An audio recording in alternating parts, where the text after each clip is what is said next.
بسم اللہ الرحمن الرحیم۔ کتا بہتر ہے یا ماں؟ امریکہ کی ایک ریاست میں ایک ماں نے اپنے بیٹے کے خلاف مقدمہ کیا۔ وہ مقدمہ اخبارات کی بھی زینت بنا اور ٹی وی میں بھی اس کی تفصیل آئی۔ ماں نے مقدمہ یہ کیا کہ میرے بیٹے نے گھر میں کتا پالا ہوا ہے اور یہ روزانہ 3-4 گھنٹے اس کتے کے ساتھ صرف کرتا ہے۔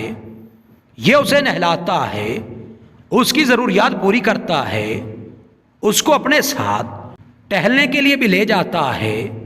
وہ اپنے کتے کو روزانہ سیر بھی کرواتا ہے، اسے کھلاتا پلاتا بھی ہے۔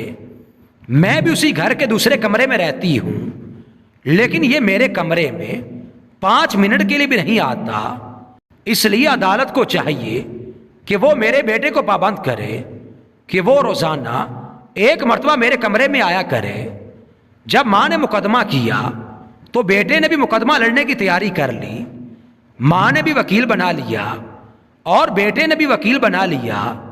جب دونوں کے وکیل جج صاحب کے سامنے پیش ہوئے تو جج صاحب نے مقدمہ کی سماعت کے بعد فیصلہ دیا کہ عدالت آپ کے بیٹے کو آپ کے کمرے میں 5 منٹ کے لیے آنے پر مجبور نہیں کر سکتی، کیونکہ مقامی قانون ہے کہ جب اولاد 18 سال کی عمر کو پہنچ جائے تو اس کو حق حاصل ہوتا ہے کہ وہ اپنے ماں باپ کو چاہے تو کچھ وقت دے یا بالکل علیحدگی اختیار کر لے۔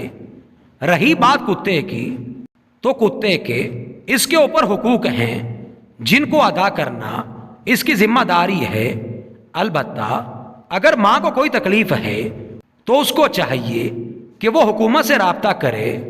وہ اسے بوڑھوں کے گھر میں لے جائیں گے اور وہاں جا کر اس کی خبر گیری کریں گے۔